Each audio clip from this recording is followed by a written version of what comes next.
누군가가 저에 대해서 이야기한다면 아마 저는 이성적이거나 굉장히 논리적인 사람이기보다는 감정적이고 열정적인 사람이라는 평가를 더 많이 받을 때가 있습니다. 그래서 오늘 같은 날을 참 조심해야 합니다. 이렇게 여러분을 보니까요, 갑자기 마음이 막 뜨거워지고 이 흥분되어서요, 이 주체할 수 없는 이 마음. 그래서 제가 아까 찬양하다가 하나님 오늘 소리 높이지 않도록 인도하여 주시옵소서. 제가 너무나 감정에 북받쳐서 하나님 너무나 감정적으로 설계하지 않도록 주님 주장하여 주시옵소서. 근데요, 그럼에도 불구하고 오늘 여기서 여러분을 딱 보니까요, 그런 결심하는 게 큰 의미는 없는 것 같습니다. 그럼에도 불구하고 하나님께서 오늘 우리를 하나로 묶으셔서 이 말씀의 은혜 안에서 이 시대를 살아가고 힘겨운 여러분의 삶 가운데 하나님의 마음을 깨달아 아는 이 시간 되실 수 있기를 간절히 소원합니다. 얼마나 힘들고 어려운 삶을 살아내오고 있으십니까? 매일매일 하나님을 의지하지 않고서는, 하나님이 나를 붙잡아 주지 않고서는 한 걸음도 나아갈 수 없는 삶의 수많은 이야기들 속에 오늘도 이 예배를 통하여서 하나님이 여러분과 함께 하심을 경험하실 수 있기를 간절히 소원합니다. 무엇보다 기쁜 소식은 드디어 호세아서가 오늘 끝납니다. 그 긴 시간을 헤엄면서 오늘 그 말씀이 끝납니다. 그렇기 때문에 오늘 이 말씀에 더 집중하면서 호세아를 통하여서 왜 하나님이 그렇게 오랜 시간 동안 나에게 돌아오라 회개하며 하나님께 돌아오기를 간절히 외치셨는지, 똑같은 말씀을 또 하시고 또 하시면서 때때로는 분노하시고 때때로는 책망하시고 때때로는 사랑으로 어르시는 하나님의 그 마음이 무엇인지를 한번 생각해보는 저와 여러분 되실 수 있기를 간절히 소원합니다. 어느 목사님께서 호세아서 14장을 마무리하시면서 너무나 좋은 시를 하나 소개하시더라고요. 그래서 제가 그걸 그대로 갖고 왔습니다. 그대 내 곁에 선 순간 그 눈빛이 너무 좋아. 어제는 울었지만 오늘은 당신 때문에. 내일은 행복할 거야. 얼굴도 아니 멋도 아니. 부드러운 사랑만이 필요했어요. 지나간 세월 모두 잊어버리게. 당신 없인 아무것도 이젠 할 수 없어요. 사랑밖엔 난 몰라.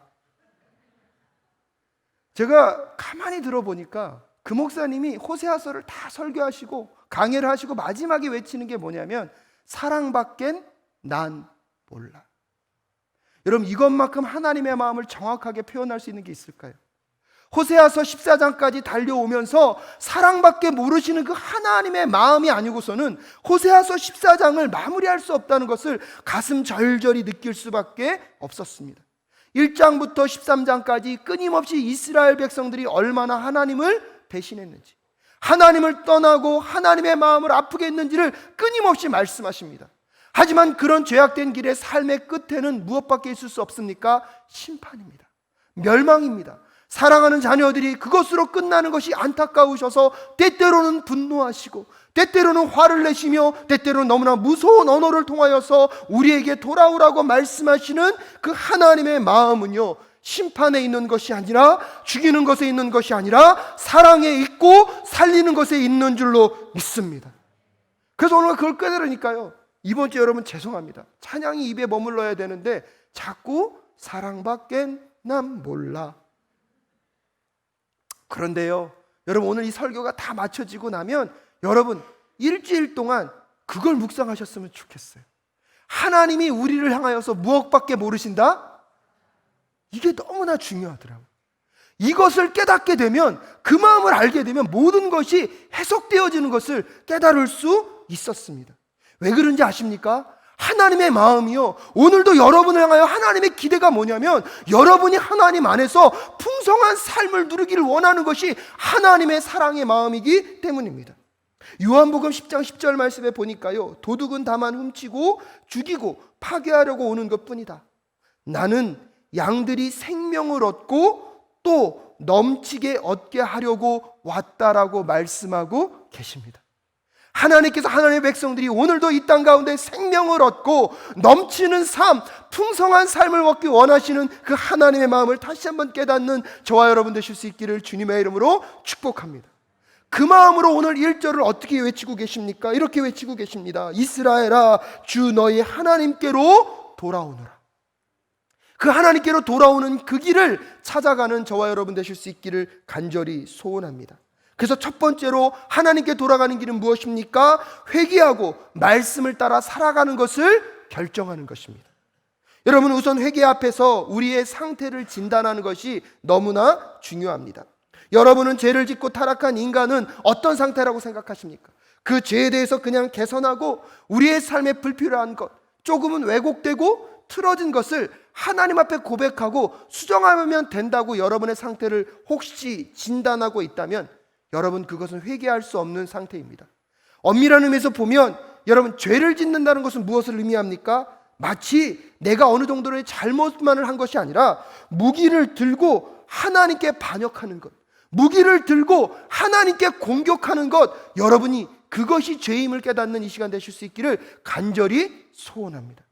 그래서 회개라는 것은 내가 하나님 앞에서 잘못된 나의 잘못을 고백하는 것에 머무는 것이 아니라 여러분, 하나님 앞에 반역하고 하나님 앞에 대들고 하나님을 공격했던 그 모든 무기들을 다 내려놓고 손을 들고 누구께 투항하는 것입니까? 하나님께 투항하는 것입니다. 하나님, 잘못했습니다. 당신의 마음을 아프게 했던 것들을 용서하여 주시옵소서. 그리고 나서 하나님, 다시는 당신의 마음을 아프게 했던 그런 행동들을, 그 마음을 품지 않겠습니다. 그리고 주님께 돌아가는 것이 회개임을 깨닫는 저와 여러분 되실 수 있기를 주님의 이름으로 축복합니다.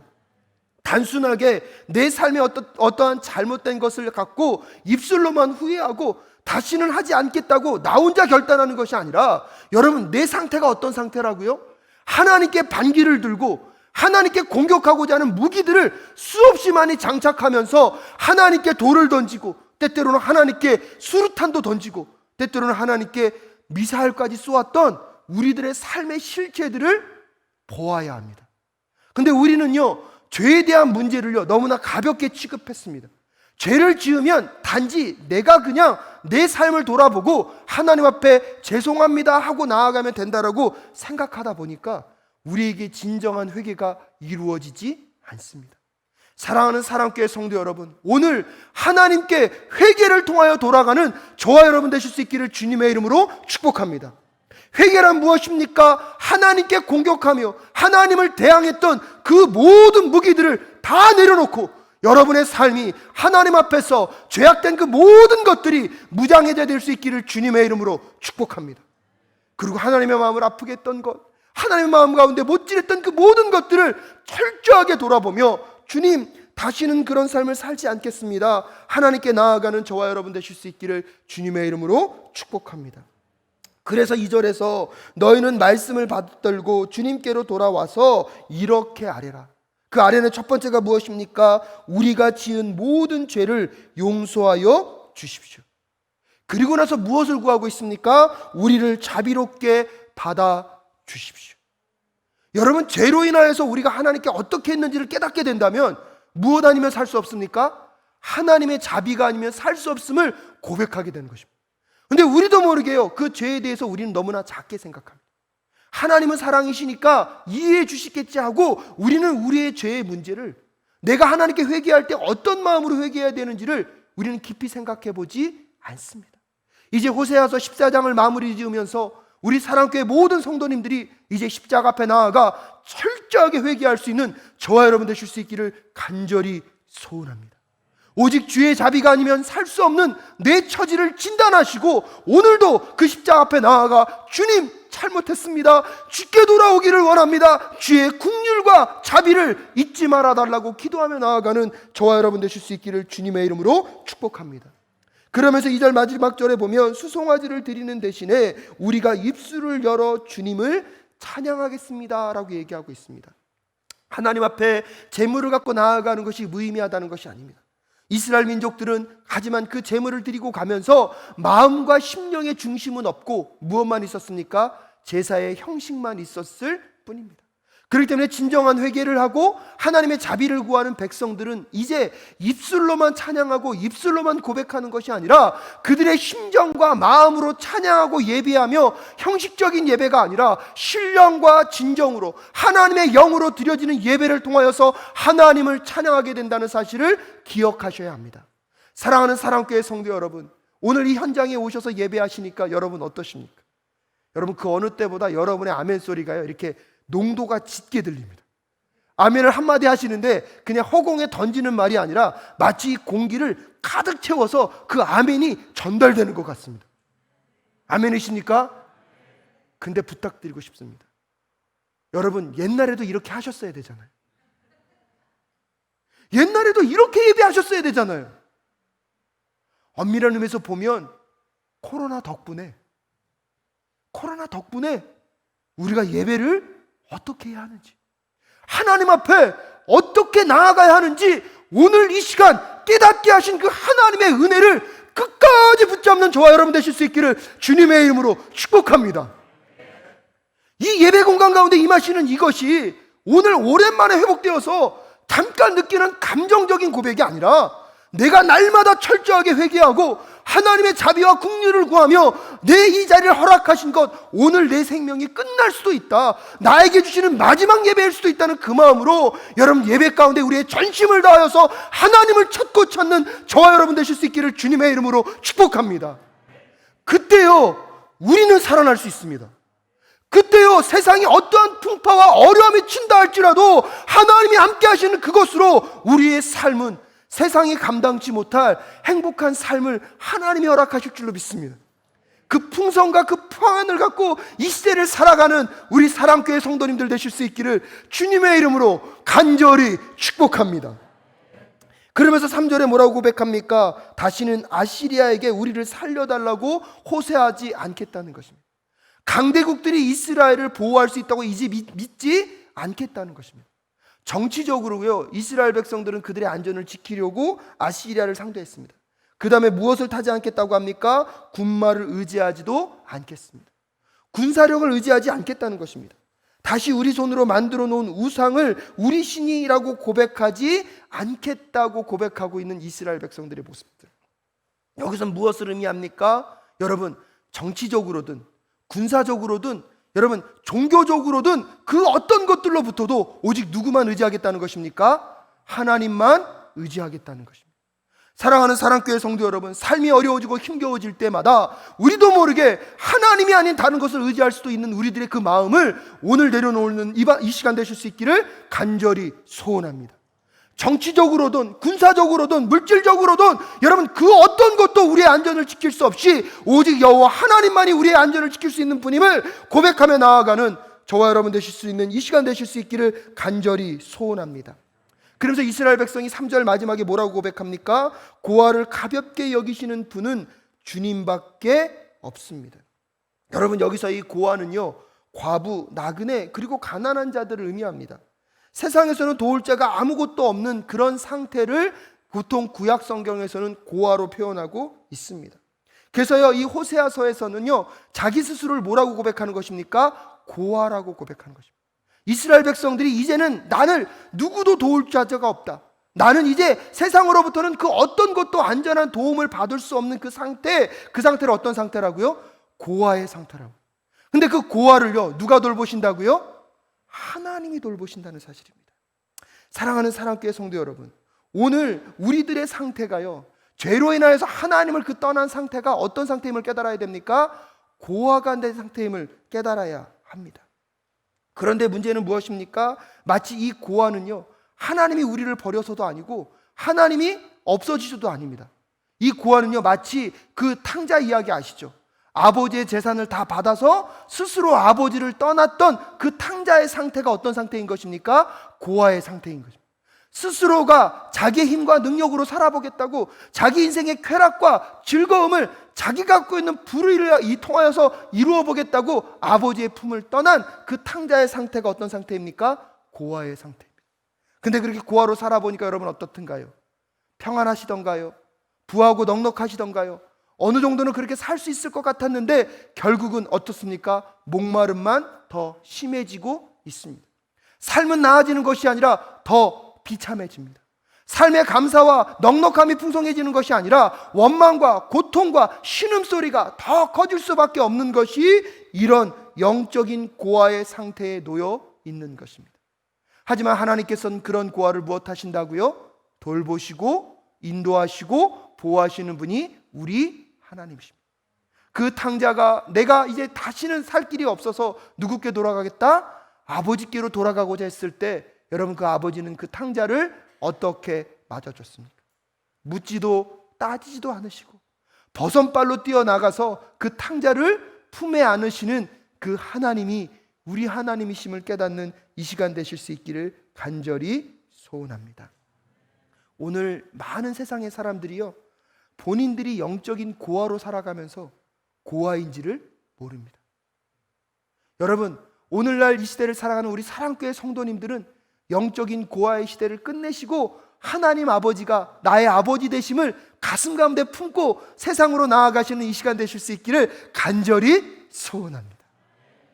두 번째로 여러분, 그렇게 하나님께 회개하면서 돌아오는 자녀들에게 하나님은 진노를 멈추시고 생명을 공급하여 주시는 분이심을 꼭 기억하실 수 있기를 간절히 소원합니다. 그래서 4절에 뭐라고 말씀하십니까? 내가 그들의 반역하는 병을 고쳐주고 기꺼이 그들을 사랑하겠다.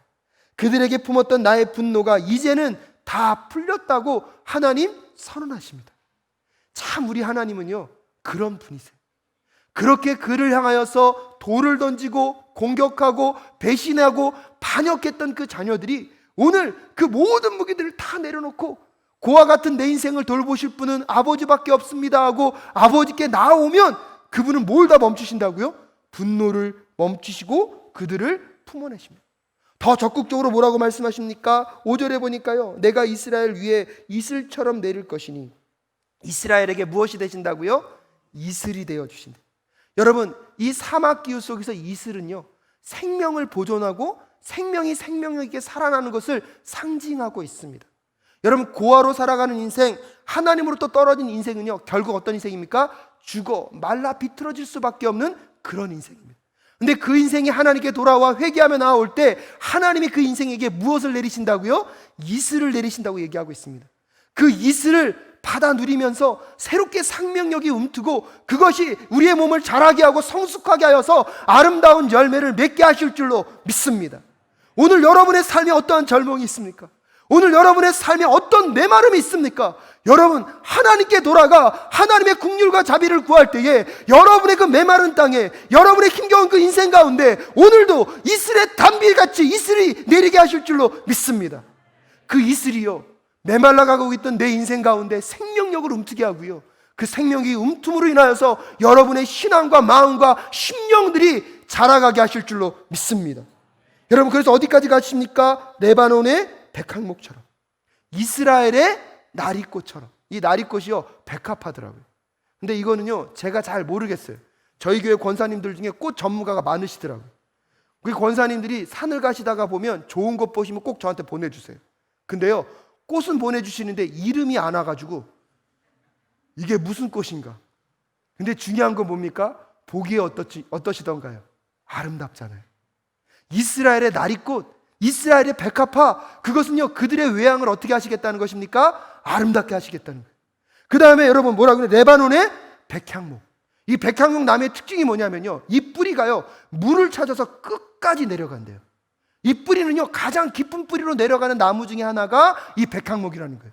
즉 이스라엘 백성들에게 이슬을 심으셔서 생명력을 움트게 하시고 생명력으로 자라가는 동시에 겉으로 어떻게 해요? 백합화처럼, 나리꽃처럼 아름답게 꾸며주실 하나님을 상상하십시오. 외적으로만 풍성한 것이 아니라 백향목의 그 나무의 줄기처럼, 그 뿌리처럼 어디까지요? 깊이 내려가서 뿌리가 깊이 박히면 어떻게 됩니까? 바람이 오던 풍랑이 치던 흔들리지 않는 견고한 나무를 만들길 원하시는 하나님의 마음. 여러분, 내적으로 외적으로 견고하게 풍성하게 만들어가기 원하시는 하나님의 그 마음이요, 오늘 레바논의 백향목, 이게 뭐죠? 또 백합화, 나중에 뭐가 나옵니까? 포도나무, 포도주, 그런 것들로 다 설명하고 있는 것입니다. 여러분, 13장에서는 하나님께서 심판을 선언하시면서 어떤 예화를 쓰셨습니까? 사자, 표범, 새끼, 이런 것들을 통하여서 심판을 상징하셨다면 오늘 본문에서는 무엇이요? 백합화, 백향목, 포도나무, 포도주, 이런 것들을 통하여서 우리를 살리시고 생명력 있게 키워가기 원하시는 하나님의 마음이 여기에 담겨져 있는 것입니다. 그러면서 여러분 오늘 본문의 특징이 뭐냐면 5절부터 7절에 보면 반복되는 단어가 뭐냐면 레바논이라는 단어입니다. 레바논의 백합화, 레바논의 백향목, 레바논의 백향목. 그 다음에 7절에 보면요, 레바논의 포도주. 근데 사실은요, 이 레바논은요, 나무로는 유명했지만 포도주로는 유명하지는 않았다고 합니다. 근데 의도적으로 오늘 이 호세아가요, 자꾸 뭐라고 표현하고 있습니까? 레바논의 백향목, 레바논의 포도주. 왜 그러냐면 이 레바논은요, 이스라엘의 북쪽 지역의 적경 지역에 있던 나라입니다. 즉 이 레바논은요, 나무들이나 이런 목재들이 풍성했기 때문에 이스라엘 민족들이 그 나라로부터 그것들을 수입하여서 나라의 부와 번영을 누렸습니다.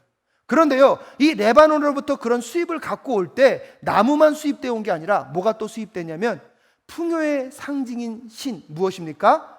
바알도 같이 수입이 되었습니다.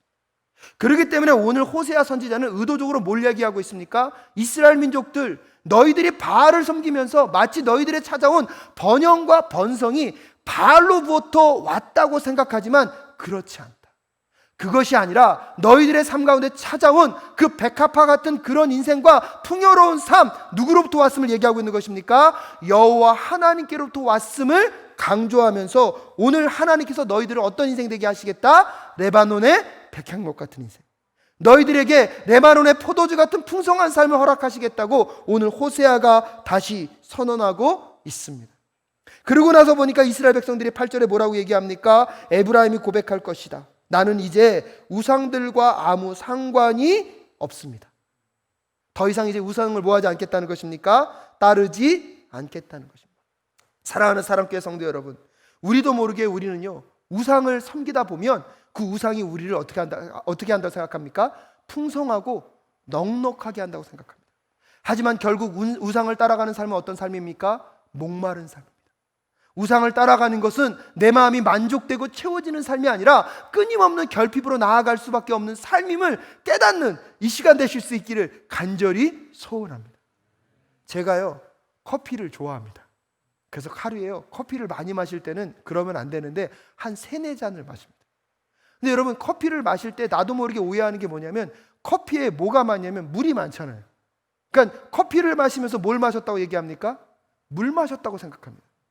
저희 청년들이요, 옛날에 저희 건강을 얼마나 신경 쓰는지 제가 커피 마시는 걸 알고 우리 임원다들이 매주 저한테 얘기하고 있어요. 목사님, 커피 마시면 물 2배.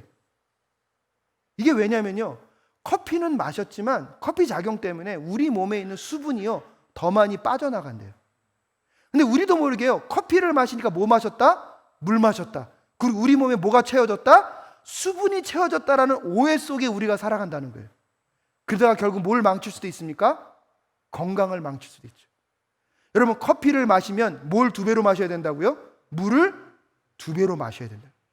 저는 이게 똑같다고 생각합니다.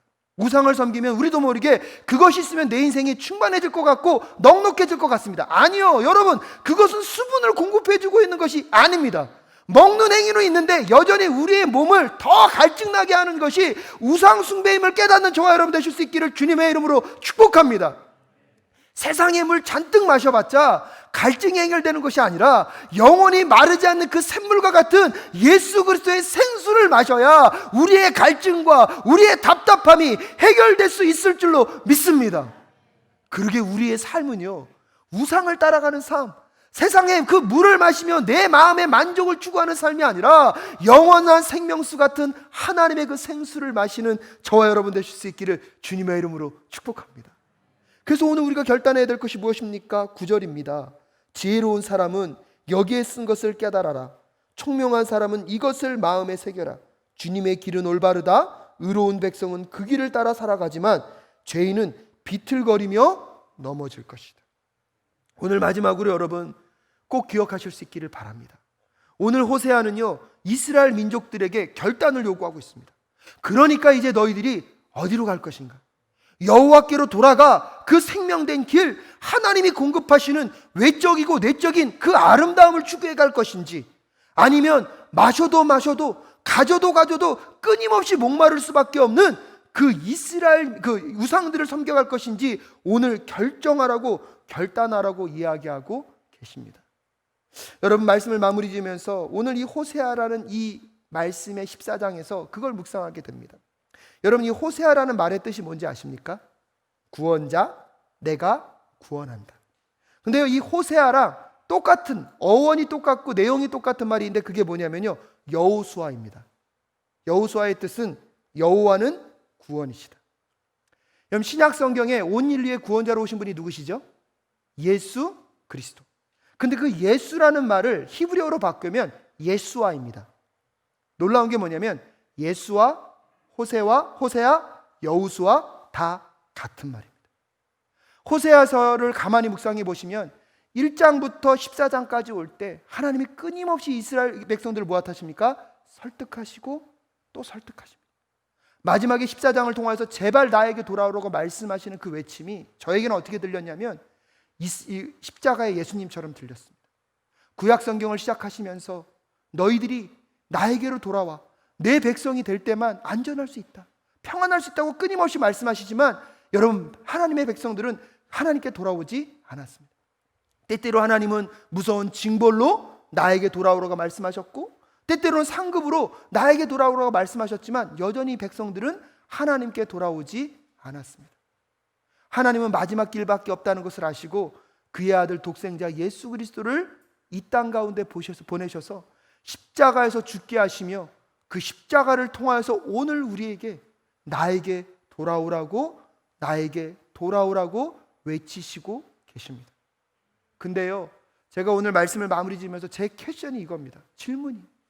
근데 하나님, 왜 우리가 돌아가지 못합니까? 왜 우리는 여전히 돌아가지 못합니까?